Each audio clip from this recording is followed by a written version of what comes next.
Caring for the elderly is not easy. There are many challenges, physical as well as mental and emotional.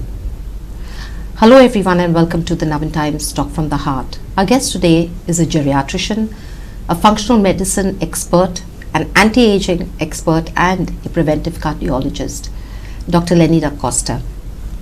Dr. da Costa, welcome to our show and thank you for coming on our show. Pleasure is mine and I'm happy to be here. Good. Let us start with the first thing, which I said doctor is an expert in various fields, but functional medicine, what exactly is it and how, doctor, is it different from regular medicine? Well, today when we go to a doctor, we go with the intention that we want to get all right. Unfortunately, that was great when we were looking at colds, common colds, infections, maybe a hurt, stomach aches, all that was fine. Yes. Those are problems that you have, doctor gave you medications, you went home, you were fine. But today, we see a different trend altogether. We see what is called non-communicable chronic disorders. Now these include hypertension, these include diabetes, these include later on Alzheimer's, Parkinson's. People live with it. Now for example, when do you get hypertension? 35, 40? Right. But your life expectancy is about 80. 80. So 40 years, you're going to be having medication. That means you're going to be living a sick life for 40 years. That's a majority of your lifespan. Right. Is that what we were meant to be? Functional medicine addresses this. It understands why you have hypertension. What is the reason why you're getting it? And unlike modern medicine, where we need it, I'm not saying it's not required, but you can't be having medications all your life if you can reverse or put them into remission like they want to call it today. Probably reverse it so that you don't need to take the medication every day if you understand what is it that causes it. For example, our lifestyles lead to hypertension, right? We don't exercise. Just doing a small exercise routine every day can take care of your hypertension, but you don't want to do it. That is functional medicine. Understanding and looking at any disease in 5 areas. One is your nutrition, because we eat a lot, but we are malnourished. All right, we overeat actually and we are malnourished. Your toxicities, the entire environment, the food, the water and the air are all toxic. Our food chain is the worst today, right? We were not meant to eat a lot of things. Our body was not meant to process a lot of things. Today the body is processing it. At some point it gets fatigued and that's when you get chronic disease. So the second is we look at how we detoxify your body from the toxicities that is exposed to in this environment today. Number 3, we look at your hormones, because it's when your hormones are out of balance, that's when you start aging. So if you look at a 35-year-old woman who suddenly starts developing early menopause, that's when she's going to start having aging problems, right? But if her hormones were in sync, she wouldn't have had menopause till 55, 60 when she was supposed to have normally, right? So we look at that and we see how we can balance that. So that's the third pillar of functional medicine. Then we look at the fourth one, which is your mind, because 90% of disease starts here. Your stress. And let me tell you, this is so very important, because when you look at your mind, you are actually looking at what your primitive brain is doing. Your primitive brain, the limbic system, is there to protect you. Now when you start thinking about tomorrow, it's just a thought, it's not reality. True. But you're worrying about it. If you're thinking about the past, it's again a thought. You are not, it's not reality today, it's gone, you can't change it. Right. But you're thinking about it and worrying about it. What's it telling the limbic system? When do you worry? The limbic system was meant 70,000 years ago to protect you. What does it tell the limbic system? I'm worrying because I'm under attack. So you need to protect me. So it goes into a fight or flight mode. Right. So you have stress that develops. But what we don't understand is the present moment is all that we have. And if it is good, we need to be grateful for it. And when we are grateful for it, there is no stress. So the mind is the fourth area that we look at in functional medicine. And the fifth and the most important actually is your body. See, this body, 70,000 years ago, we were hunter-gatherers. Right. We were meant to survive very challenging circumstances or environments. When you got hungry, there was no Swiggy. You had to go and hunt for exactly. it. So did you know when you were going to get your next meal? No. No. But you were hungry. And when you're hunting, you're running. You're exercising. Exercising and you're hungry. Can we do that today? No. But we were meant to do that. That is how our body was made. Because we don't do that today, we get disease. We eat 3 times a day. Who told us to eat 3 times a day? We used to eat only when we were hungry, remember? Right. So today those concepts of intermittent fasting, high intensity interval training, all these come from the fact that we were hunter-gatherers. Our body was made for it. So the moment you put your body into that mode, even for a short period of time during the day, 20 minutes of exercise in the morning, a 12 to 14 hour fast instead of having 18, 20 hour fast that people advise, just 12 or 14 hour fast, actually kind of get your body back into a much better shape than normal. This is functional medicine. We're trying to help you live a normal life with good food, exercise, very sound mind, good sleep. Once you put this in place, your body restores your health. So automatically you go back to what it was supposed to be. Supposed to be. And your body does it, right? At the end of the day, good health is never given by medications. It's your body that heals you. You undergo a surgery. The doctor can heal your scar? No. The body does it. The body does it. It waits for your body to heal. That's why when you're a diabetic, they say, if your sugar is out of control, we are not going to do surgery. Why? Because the healing won't be there. Right. The body needs to heal itself. So at the end of the day, the body does what it does best. Keeps you healthy, keeps you happy. But you need to give the body what it needs. The right food, the rest, the exercise and the sleep, so that it can regenerate and repair itself. That is functional medicine. So I'm just, a recap of what you just said. Basically, functional medicine is going to the root cause of what the condition is. Correct. Right? Why it happened, how it happened, and then finding ways to reverse it. And Correct. that can be done. It can be done for every chronic disease. And those that we can't, we can provide you the best quality of life because we are looking at all these 5 areas. And we are correcting the imbalances there. Like, for example, what is cancer? It's an imbalance. It's a metabolic imbalance. We don't have a cure for it because we are trying to get rid of it. But we need to understand why it happens. And if you look at all these 5 areas and you try to balance it, the best you can do is put it in remission. That's what we all want. We don't say cure cancer. Nobody can. But you can put it in remission.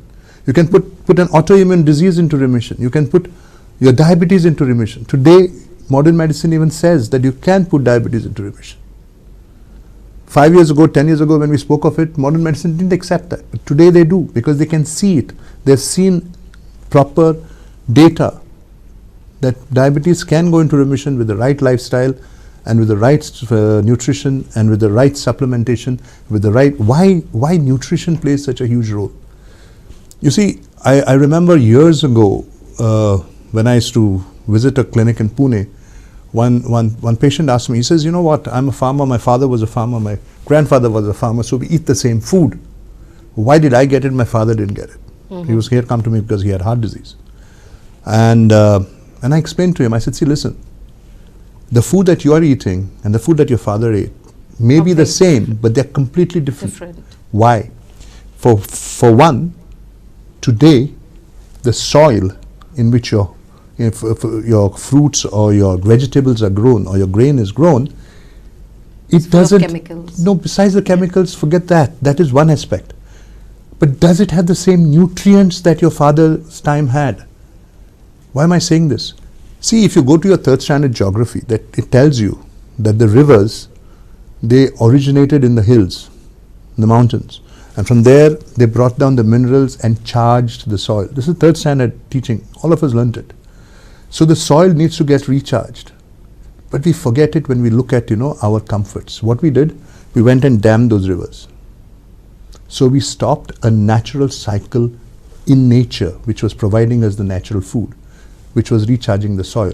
All those minerals are sitting in dams. So the soil is not getting recharged. Right. So that same apple or the same banana that my grandfather ate from the same soil had far more nutrition than we get today.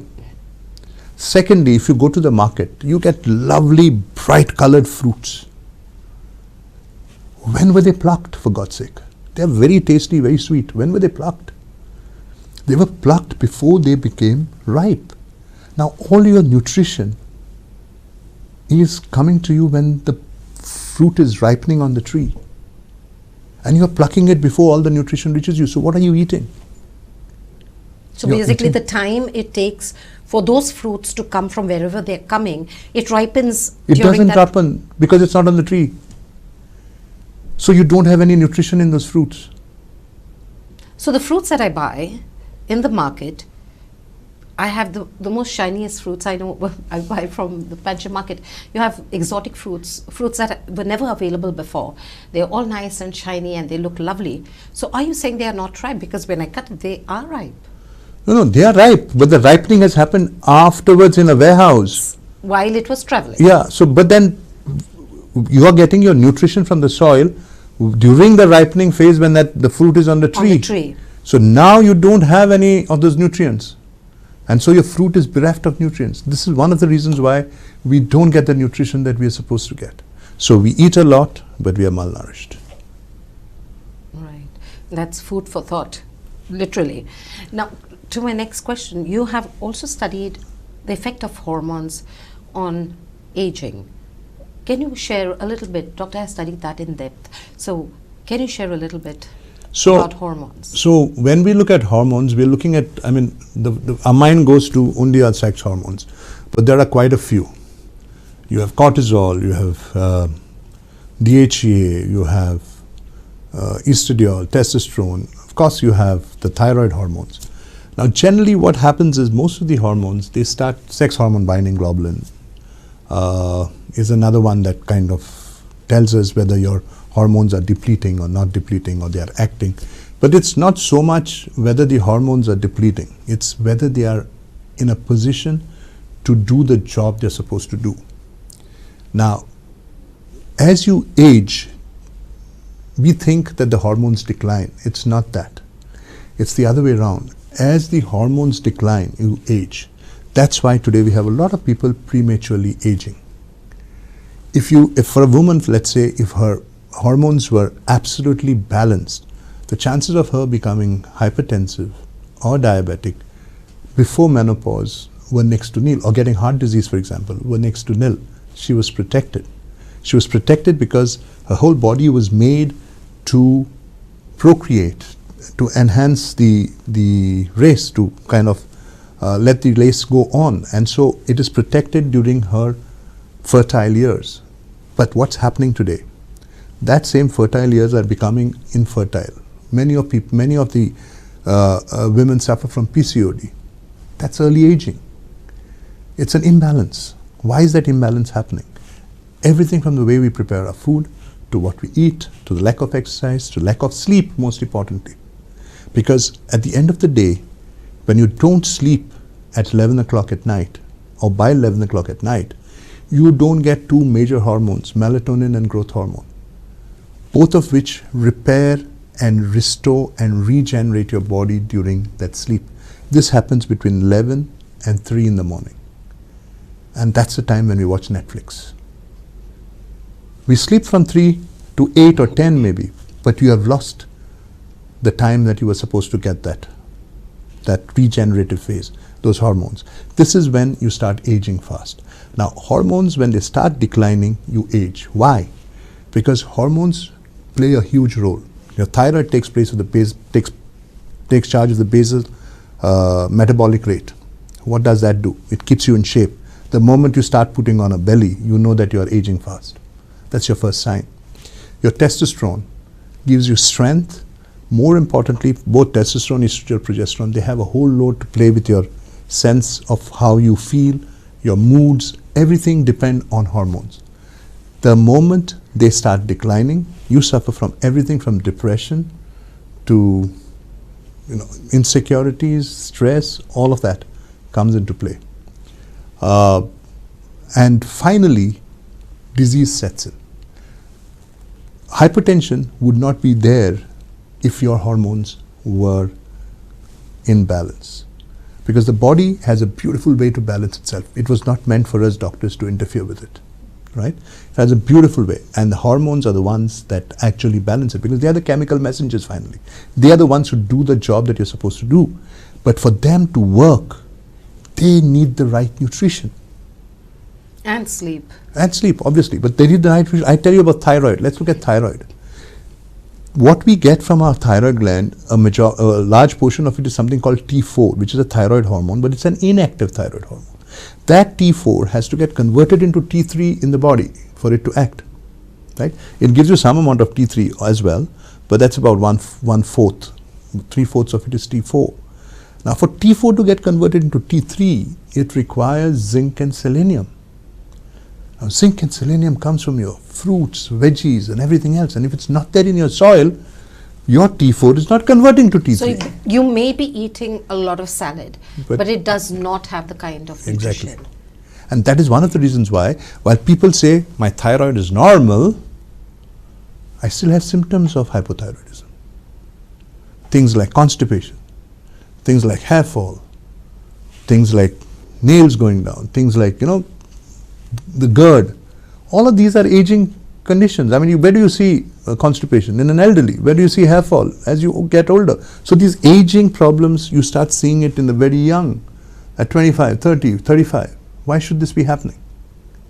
It's because we've not been following a lifestyle that is healthy, not letting our bodies get what it needs to keep you healthy.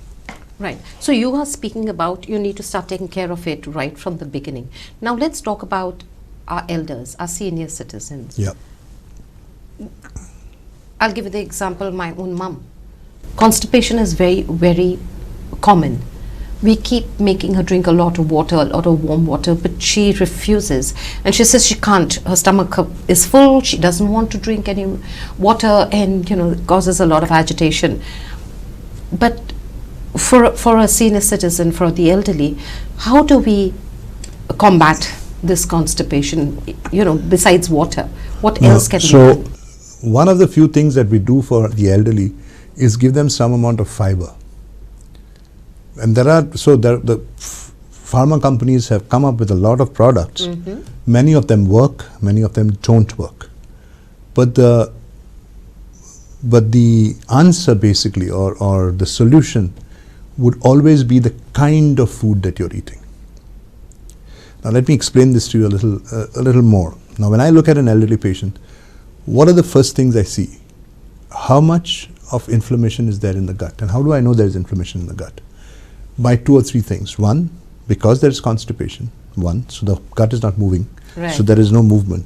2, if a thyroid hormone is not really working well. And 3, because of stress. Why stress? When you have, and most elderly have stress. Yes. So why stress? Because when you are under a fight or flight mode, it puts your body in a situation where you are running away from a tiger. Mm-hmm. Now, when you're running away from a tiger, are you going to eat? Are you going to go and pass stools? It shuts your digestive system down. So high cortisol will shut your digestive system down. It shuts your immune system down. It shuts your thyroid down. These are some of the things that we see regularly. Why? Because our stress, which was meant to be for a short period of time while the tiger was attacking us, and when we went to sleep at night, because what used to happen at that time was we didn't have these lights. And so at 7:38 when it got dark, we went to sleep. Right. And so when we went to sleep, the entire stress response went down. And so you were in something called the rest and regenerate phase. But we don't have that. Why we don't have that? Because of the lights. Even in a house, we have got these LED lights that affect the pineal gland, so there's no melatonin coming out. We're looking at blue screens, your TVs, your phones, at all times. Netflix in the middle of the night. What does it do? It actually affects the hormones. right? And so you don't get what you're supposed to get. That's that rest and regenerate phase. So when there is stress, the stress keeps on moving. And so when I look at an elderly, the first thing I try to do is counsel them into cutting down that stress by the way they think. So the mind plays a huge role. Okay, that will help the thyroid levels not to go down. At the same time, it will help the peristalsis to restart. Then the kind of food that you eat is very important. You can't be eating food that creates inflammation in your gut. And some of the food that we eat, and we tell our elderly, and it's one of the reasons why I wrote the book, and I titled it this way, is we tell the elderly, you're supposed to stop rice, you can have wheat because you have got diabetes. Wheat and rice have the same glycemic index. So then what would you recommend that they have? They should not be eating wheat. Why wheat is worse than rice? Why? Because wheat causes inflammation in the gut. And though everybody says it's only causing problems for 15%, it causes an intolerance for a whole lot more. For the diabetics, it does cause inflammation, and that's why their sugars always remain high. If there's inflammation in the gut, you're not going to get good, you're going to have constipation, you're going to have all kinds of problems. So you're saying it's better to eat rice rather than in a way that is prepared. So you have it with a lot of roughage, that is, you have it with a lot of vegetables and salads and things like that. Yes, better than having wheat. So foods like this, you need to understand which are the inflammatory foods that you should not eat. All right, so that is the second thing that we do. And obviously, if all of this doesn't work, then we add a lot of fiber. There's lots of fiber products available in the market, and we add that.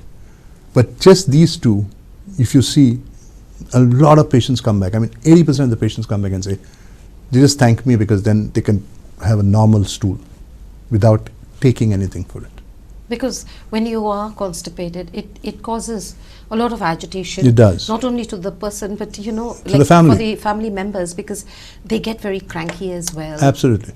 And some of them cannot move, and then to keep taking them to the washroom and bringing them back also causes a lot of problems. Now we have spoken about constipation. Insomnia is another major problem that the elderly so this I have actually addressed in this book of mine. If you go through, there's something called a sleep routine that I have. Okay.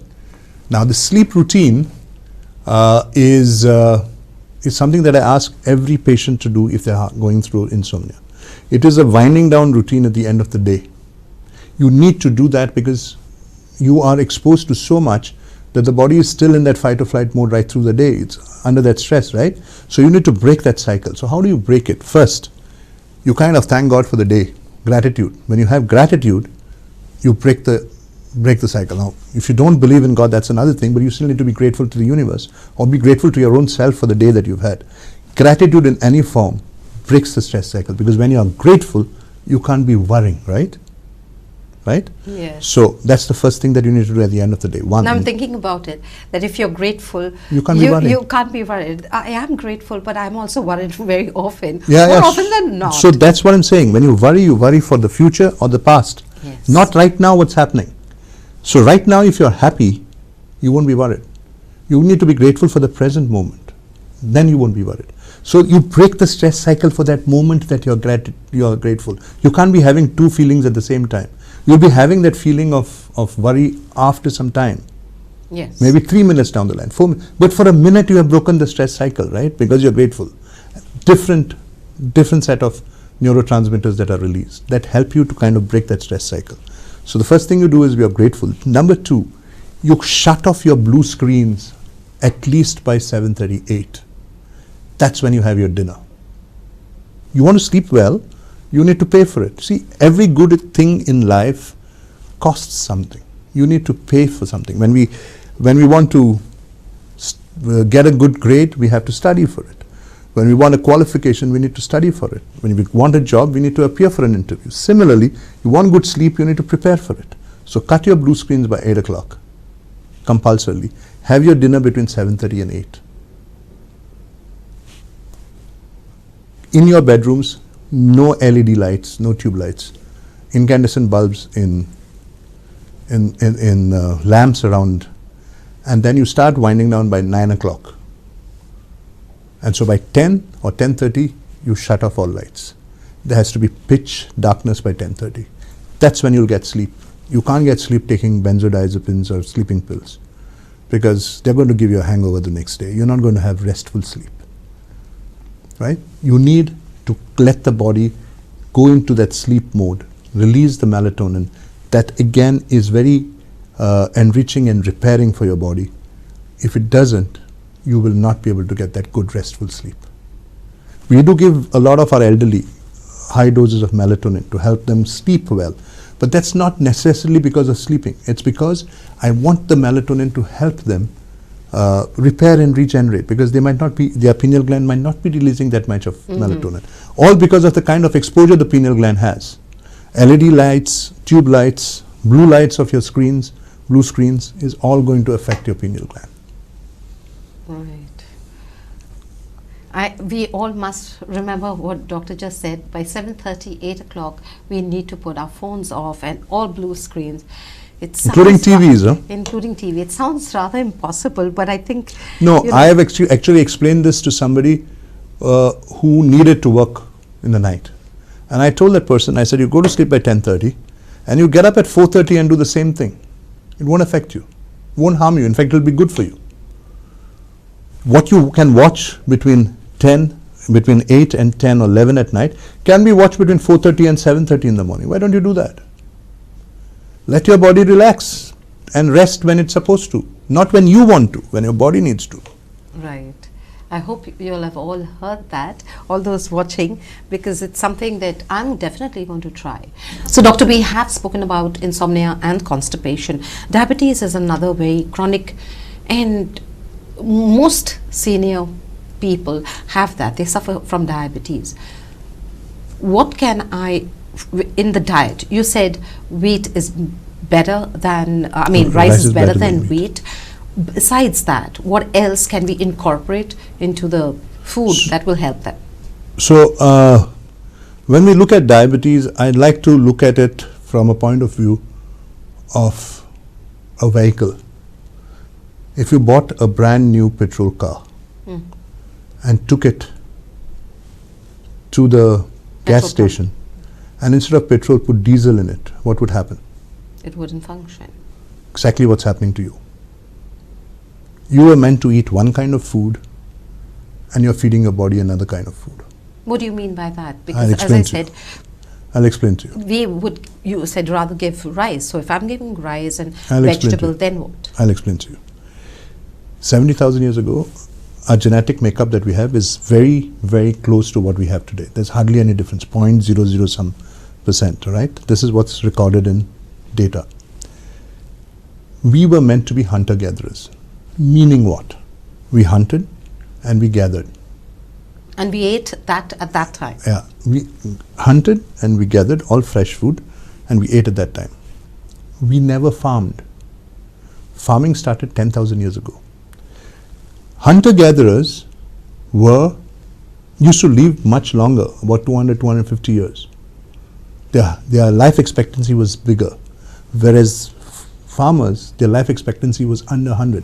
Even 2 centuries ago, our life expectancy was not even 30. Why? Because we were eating the wrong food. We were farming. When we started farming, and there's a whole study done. It's published. There are a lot of papers on this. Mayo Clinic has got a beautiful article on it. If you read it up, it's there in my book. I've reproduced it, a part of it. You can read it for yourself. Why this happened and how this happened. So when we look at diabetes, it's very similar. Our body was made to be hunter-gatherers. We eat, as long as we eat that kind of food. Even if you're vegan, you eat a lot of veggies and fruits, which is qualitative, with your protein and fat supplementation, you're good to go.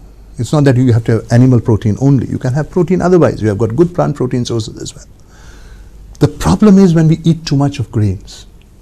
We are heavily dependent on grains. We are heavily dependent on wheat, rice, jowar, bajra. So if I tell somebody don't eat wheat, the first question is what do I replace it with? Can I eat rice like you just said?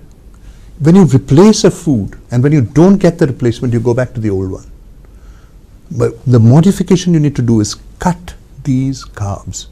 These carbs, which are frank carbohydrates, the grains, should be not more than 25% in your diet if you want to reverse diabetes. preferably try and push them as low as possible. So you can have rice maybe once or twice a week. What will you have otherwise? I do a lot of something called cauliflower rice. So I do have a lot of carbs in my body, in my diet, but I don't have them from grains. You have it from the vegetables. I have them and from the the fruit. vegetables and the fruit. I still have a lot of animal protein because I am non-vegetarian, but when I want to be vegetarian, I do have a lot of plant protein. You get pea protein, you get spirulina, you get so many other things that you have today which can supplement your protein. And the one thing that we don't understand is that fat is good for us. It doesn't cause cholesterol. What causes cholesterol rise is basically triglycerides go up with high grains. The rice and the wheat and everything else causes it. Because we eat a lot of that, our cholesterol goes up, our triglycerides go up. The oils that we have in the market are bad oils. They have got hydrogenation, so they become trans fatty acids, which is bad. What we need to use is good fats. What are good fats? Homemade ghee, not the commercial ghee. Homemade ghee, virgin coconut oil, or any cold pressed oil. How do you know that the oil is good for you? Take it and keep it in your fridge. If it hardens, use it. If it doesn't harden, throw it out. Because it's processed. Anything processed is bad for your body. It's not meant to be there. Could you say that again for our viewers? Doctor said that You take your oil and keep it in the fridge. If it hardens, it's good for you. If it doesn't harden, throw it out. So you have a lot of cold pressed oils. You have a lot of cold pressed avocado oil, cold pressed groundnut oil, which is available today. Cold pressed mustard oil. But the best of the lot is cold pressed coconut oil, which is local, which we are used to. So you eat a good amount of fat, moderate amount of protein, and low grains, but your carbs can come from your veggies and fruits. Your diet, you'll see your sugars coming down. Add to that a 20-minute workout in the morning. So I have a morning routine also that I prescribe to. Starts with gratitude, because you've woken up. So many people have gone to sleep and not woken up, right? You go to the loo, have a glass of water, and then do your workout. Whether there is sun, rain, sunshine, earthquake, you will still do your 20-minute workout and then get out. And so the 20-minute workout is high intensity, and so we start slowly with 5, 10, 15, 20 minutes, and we teach people how to do that. Even if you're elderly, there are ways to do it. And we do that. That, together with the kind of diet that we say, helps you to bring the amount of medications you're doing down. Besides this, there are some people who really want to put their diabetes into remission. The only way to do it is mimic what you were doing 70,000 years ago. That's when you got hungry, you ate. And so we do the intermittent fasting for 16, 18 hours, 20 hours, at least 2 to 3 times a week, if not daily. Even if you do it 2 to 3 times a week, your sugars will start dropping. You will reverse your diabetes. You said or put it into remission. Doctor, you said that if you want to reverse your diabetes, carbohydrates should be bare minimum. Now, for the elderly... See, just for the record, I didn't want to use the word reverse because modern medicine uses the word remission. So you put your diabetes into remission. Remission. Okay. So, but for the elderly, they are so used to their shit podi. Yes. So nadama chapati de ani bhaji de. No. So I am very clear about no chapati. But if you want to have rice, there's a new concept of what's called resistant starch that has come out. Now, what is this? You cook your rice the previous day, keep it in the fridge, don't have it fresh, keep it in the fridge, pull it out the next day, 2 hours before you want to consume it, leave it on your table, and then make a nice hot curry and put it on top of it and eat it. You still have hot food, but the rice is not cooked again. This kind of rice will not spike your insulin, will not spike your blood sugar. So you can still have your rice and it will still not affect your sugar. There's so many tips doctor is giving me. I'm definitely waiting to try them all out. But for right now, let's take a short break. Don't go anywhere and we'll be right back.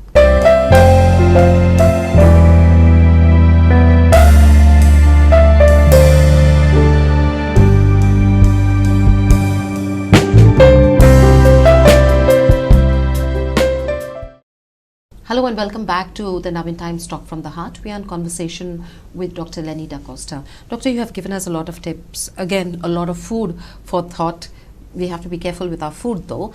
And we now come to heart problems.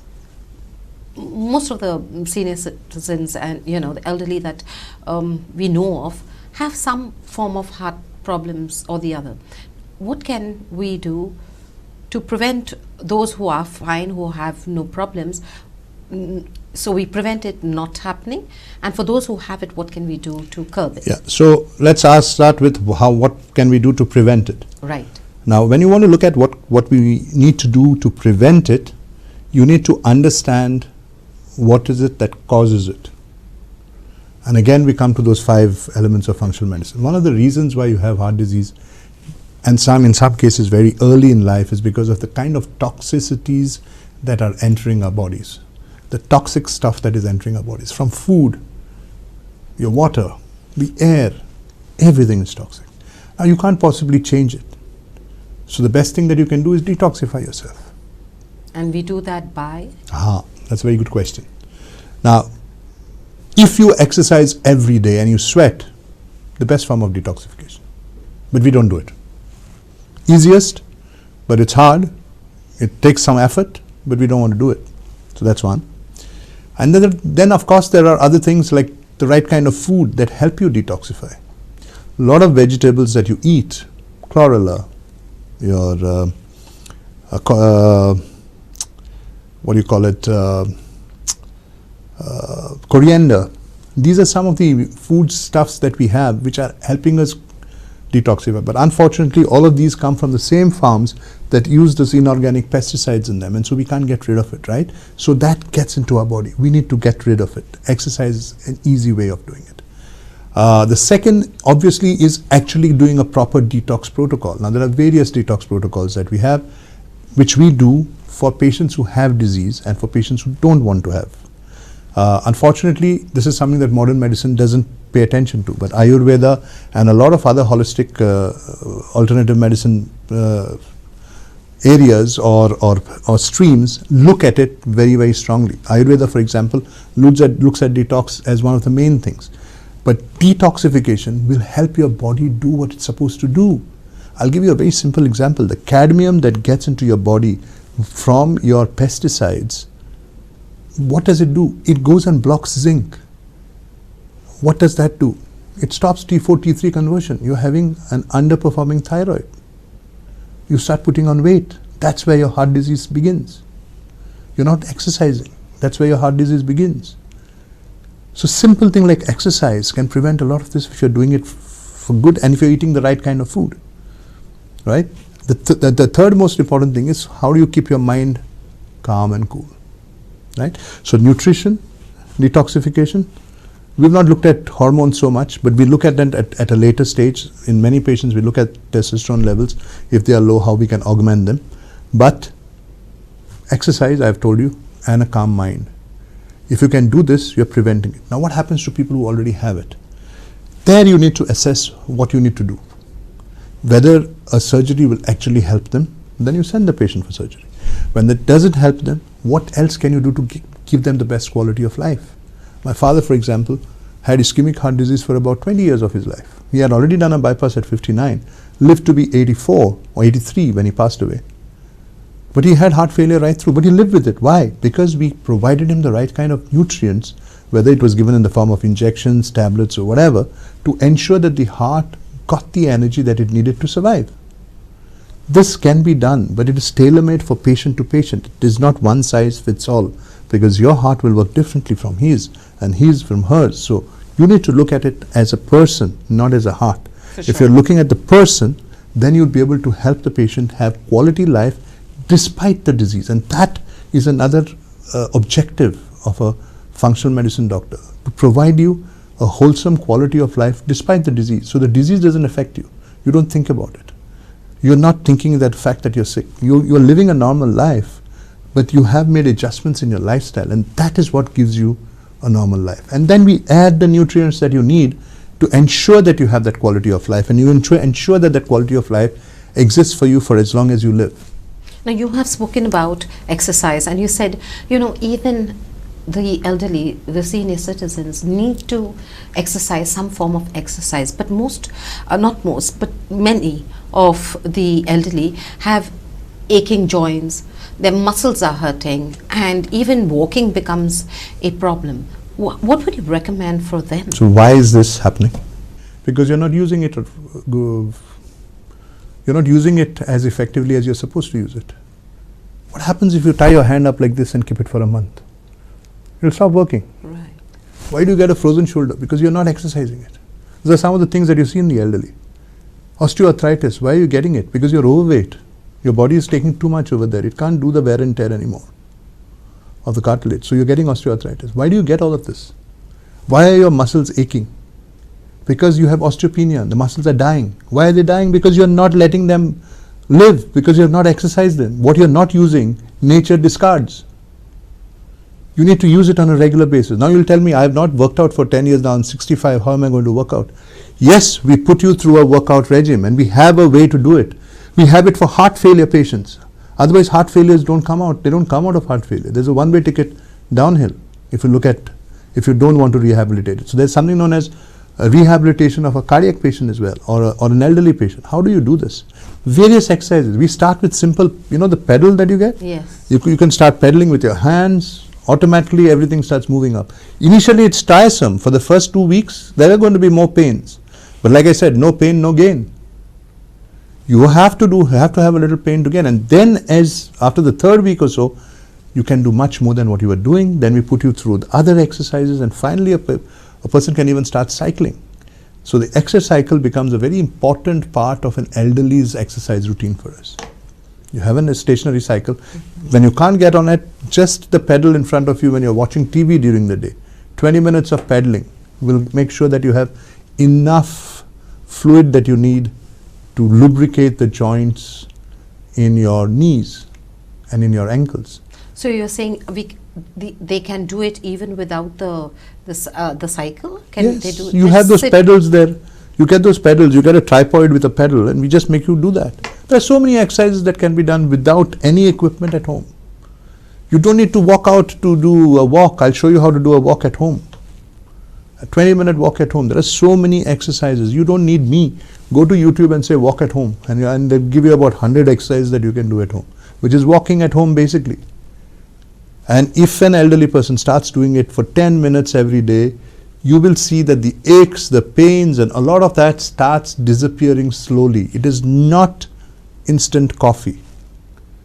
You can't go there and put water and coffee and have it and your pain goes away. No, it doesn't happen that way. It's a slow process. Besides all the conditions that we've spoken about, another very major part and a major condition of some of the conditions that the elderly go through is depression. Yes, so this is one condition that as a geriatric physician I try to see that my patient doesn't get to, because if an elderly patient goes to the point that he or she becomes depressed, there's nothing in the world that will get her back or get her health back. So the one way you prevent depression is ensure that there is good family support. The one reason why elderly get depressed, or 2 or 3 reasons. 1, loneliness. Number 2, dependence, when they feel they're dependent on somebody and they don't have their independence, and so you can never make them feel dependent on you. That is the most important. You should never make them feel lonely.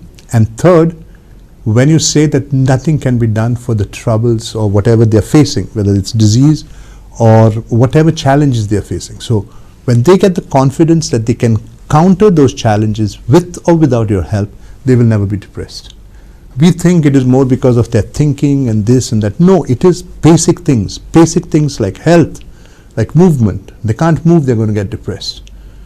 So these are some of the things that we need to look at. If they're alone, they're going to get depressed. So loneliness is a very, very huge part of the depression that we see in the elderly.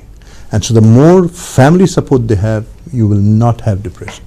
What do? We are so busy going out to work that we don't think that they're sitting all alone at home. Right. We in this country do not have support system for the elderly, where the elderly can go to a center where they can talk to other people. They're stuck at home alone. That can get them depressed. And we don't realize this. But we need to figure out a way to keep them occupied. Doctor, I don't agree with you when you say we don't realize it. I think we all realize it. But the problem is we have our own commitments, we have our Correct. own lives, and then it just becomes impossible. I mean, Correct. literally impossible. Because life for takes us. over. Life Absolutely. Life takes over. So Life takes over. we need to figure out how we can keep them occupied. And that's one of the reasons why they always say, wherever there are kids, the elderly will always be in good cheer. Their life expectancy is longer. They don't have all the problems that others have where there are no kids. So it's always good to live in families where the grandparents see their grandchildren. That's one of the way to ensure that you have a good health for an elderly person. Somewhere in one of doctor's interviews that I was watching, he also spoke about the importance of chewing our food. In this time and age, we are always on the move. We are always in a hurry.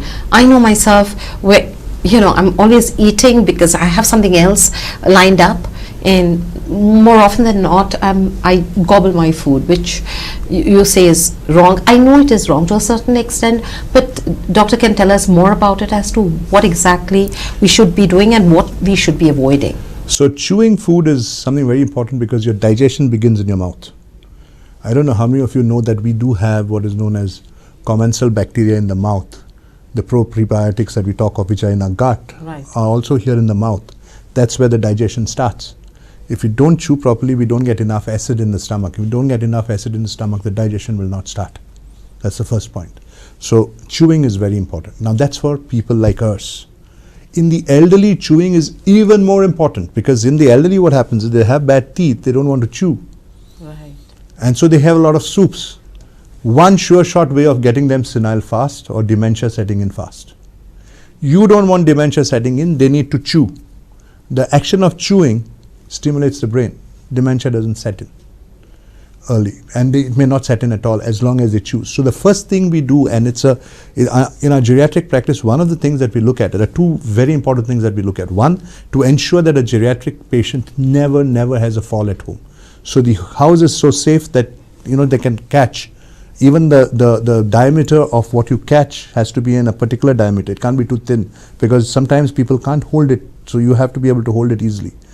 Bars to handle to hold in your bathroom so that you don't fall. So the first thing is not to fall, and the second, to ensure that they have the right dentures so that they can chew. Otherwise, when they start getting dementia, there is a point of no return. You will not be able to bring them back. So you want to give them the best quality of life without dementia, without being in bed permanently, by ensuring that they eat well, they chew their food well with good dentures, and they are able to walk normally without a fall. That's one of the most important things that we do. So chewing becomes a very, very important part of our advice to every elderly patient. In fact, my mom was sick for years, and she lived a good life, but I ensured that she never got a soup. She always had proper food to eat. So till the very end, she didn't have dementia, or she didn't have any of that. And she was perfectly in the senses. Right. Now, salt is another thing we tell our elders not lovely. to have, because it's high blood pressure. We've learned, I've read it, that salt causes the blood pressure to spike. And you say salt should not be avoided. So let me explain to you. Salt, the way we have it today, is table salt. That is a chemical. That was never meant for consumption. The salt we are supposed to use is sea salt, which does not just have sodium chloride, but it has other elements also to it. It has got magnesium, which actually brings your blood pressure down, right? So it's a complete salt that you need to use, not the table salt that we use, not sodium chloride. That's the first clarification. Second, even if you're using this salt, I can, with some bit of authority and good authority, tell you that you need to have half a kg of salt for it to affect your pressure. So we don't have half a kg of salt unless we are having a lot of processed foods, especially processed meats where a lot of salt is used, so that it can be preserved. Other than that, we don't eat that much of salt. We're just using it for cooking, so it doesn't affect it. In the elderly, you should never avoid the salt, because they go into a condition called hyponatremia. And hyponatremia is a condition that many times is wrongly diagnosed as even a stroke, because the patient goes unconscious because the salt is low. We see it on a regular basis now. When I was in college, we hardly saw this. When I did my postgraduate in geriatric medicine, we used to get a few cases, but they were few and far apart. But now, practically every week I see 1 or 2 cases with low salt. Why? Because people are not consuming enough salt with the fear of salt. Why? Use the right salt, for God's sake. Don't use the table salt. The table salt is a chemical. You use a chemical, it's going to harm you. What about pink salt? So pink salt is a marketing gimmick. Same thing like white salt, which they call sea salt and sell it. Why is it so white? Have you seen the salt from our salt pans? It's not white, it's brownish. When you make it white, you have processed it with a chemical and glazed it with a chemical. Why are you having a chemical glazed salt? That's when the trouble begins. Have what nature provides you. Go back to nature. Nature takes care of you. Why do we need processed stuff? You've answered so many of our questions, and there's one last question which I have to ask doctor, because I'm waiting to hear what you have to say. To give the care that the elderly should have, which you recommend, what changes should be brought in the infrastructure, not only in our homes but also in our society, in the government? What are the things that we need to do? So I'll only say 3 things. In our houses, we need to ensure that they don't fall. Now, what are the changes that you need to make? All of us today have got nice slippery floors. They look very nice. You slip and you fall and you break your hip and your leg and you're bedridden. You don't want that to happen. Your bathrooms have to be anti-skid. If not, put a lot of carpets, rubber mats, so that they don't fall. Very simple thing. Rubber mats don't cost much. Ensure that you have railings in the bathroom, and even your corridors in the houses should not have anything like pots and all that where they can strip and fall. They should be clear. Lighting in corridors should be bright. Bedrooms should be dull. This is one way that you prevent a fall in your houses. In your society, one of the things that I would love to see is more centers. We have crashes for kids. Why don't we have a center for the elderly, where they can just come in the mornings when there's nobody at home, read a paper, converse with somebody, play carom or play a game of chess, or watch TV there instead of watching it at home in company of others whom you can talk to of your same age. Something where they can socialize. Create activities for them where they can put their immense experience to use, including working for society. I mean, they can all contribute. They want to still contribute to society. The more they contribute, they feel worthy, and a lot of the disease goes away when you're working for a cause. Focus is somewhere else, not on the disease, right? So when your focus is somewhere else, what your focus is magnifies. If your focus is on the disease magnifies. So this is one thing that I would like to see in society, but we don't do it. The government has got a lot of schemes for this, but nothing. I don't see it on the ground. I don't know where that money goes. I wish we had some centers like this where the elderly could actually go, especially in villages where they could go. The churches can do it. The temples can do it. They have a lot of facilities today. Why can't the elderly come there and have a small place where they can meet in the mornings or in the evenings, where they have spent some time together? Because sitting at home alone is nothing but adding to the loneliness and the helplessness and feeling of less worth for yourself. You start feeling that you can't do much and you're no use to society. And that's a feeling that I don't think somebody who has spent their life giving you their best should have in the twilight of their life. Absolutely. Absolutely. Doctor, it was absolutely lovely speaking with you. Doctor has also given me his book. It says, "Is your doctor keeping you sick?" Whatever he has spoken of and about is in this book. I think we should all read it to keep healthy, so as we grow older, and we are, as we speak, every minute we are growing older. So as we are growing older, I think we need to take care not only of ourselves but also of those who are elderly, because finally it is our responsibility. From all of us here, that's all for today. From the Goa 365 channel, the Navin Times, Dr. Da Costa and Thank me. you. Thank you very much for watching, for your time, for your patience, and for your attention. Until next time, take care.